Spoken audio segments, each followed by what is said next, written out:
Week 2, Day 1. Laconic. Concise, pithy, expressing much in few words. His speech was usually rambling, but this time I found it brief and laconic. Throng. Crowd. A howling throng of teenage girls surrounded the rap artists. Intrepid. Brave, courageous. The corporal received the Silver Star for his intrepid deeds in combat. Accost. To approach and speak to. If a surly panhandler should accost you, keep on walking. Reticent. Silent, uncommunicative. Even under repeated questioning, the witness remained reticent. The sword of Damocles.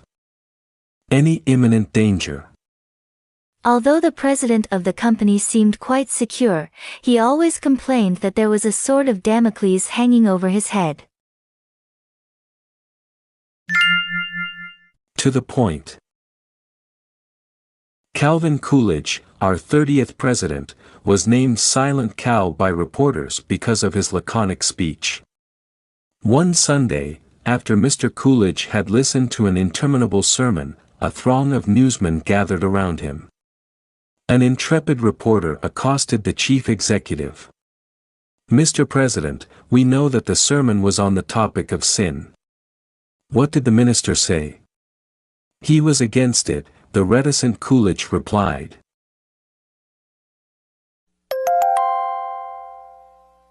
Week 2, Day 2.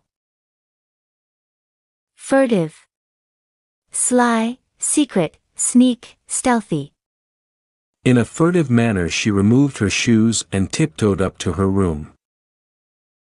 Felon. A person guilty of a major crime. Since the boss learned that Bob associated with a known felon, he fired him. Plethora. Excess, overabundance. When the teacher asked why the homework had not been done, he was greeted by a plethora of incredible alibis.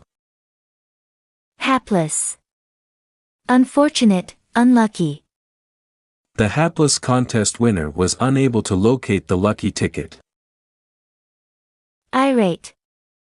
Angry, incensed. My uncle was irate when the drunken driver swerved in front of us. Pyrrhic victory. An expensive conquest. In heavy fighting the troops managed to recapture the hill, but it could only be considered a Pyrrhic victory. If I had the wings of an angel. Casting a furtive glance over his shoulder, the felon slipped out the main prison gate to be swallowed up in the British fog. A plethora of escapes from supposedly secure prisons embarrassed the hapless wardens. To compound their problems, the officials were badgered by irate citizens, who accused the guards of accepting bribes from convicts, whose motto was, "Stone walls do not a prison make, nor iron bars a cage." Week 2, Day 3. Pretext. An excuse. Her pretext of being tired did not fool us for an instant. Fabricate. To lie, concoct. Most fishermen can fabricate a story about the size of the one that got away. Adroit. Skillful. My nephew is quite adroit at making model airplanes. Gesticulate. To use lively gestures. I often marvel as I watch the traffic officer gesticulate at the onrushing cars. Vigilant. Watchful.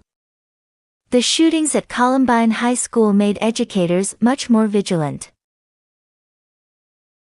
A wet blanket. One who spoils the fun. Everyone wanted the party to go on, but Ronnie, the wet blanket, decided to go home to bed. Dr. Jekyll or Mr. Hyde. Under the pretext of being a surgeon, he gained entry to the hospital.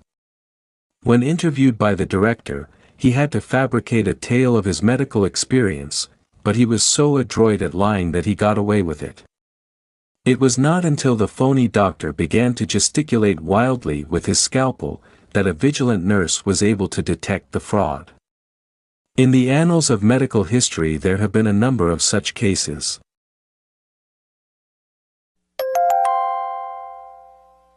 Week 2, Day 4. Avid. Very eager. Bill Clinton is an avid student of the social media and is listed on Facebook. Cajole. Coax, wheedle. The parakeet refused to be cajoled into entering her cage. Rudimentary. Basic, elementary. Since my grasp of algebra is rudimentary, I cannot solve the problem. Enhance. Intensify, heighten, to make greater. It will enhance your enjoyment of an opera if you know what the plot is about in advance. Nuance. Slight variation in meaning, tone, etc.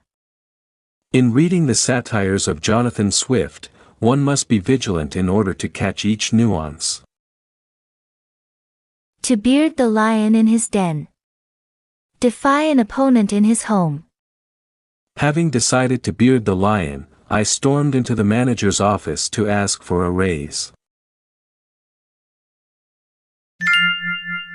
You've got to be a football expert. As an avid football fan, I try to see every game the Jets play. Whenever I can cajole my father into accompanying me, I try to do so. He has only a rudimentary knowledge of the game, and since I am steeped in it, I enjoy explaining its intricate details to him.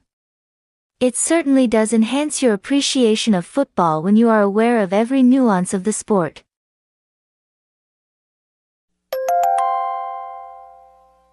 Week 3, Day 1.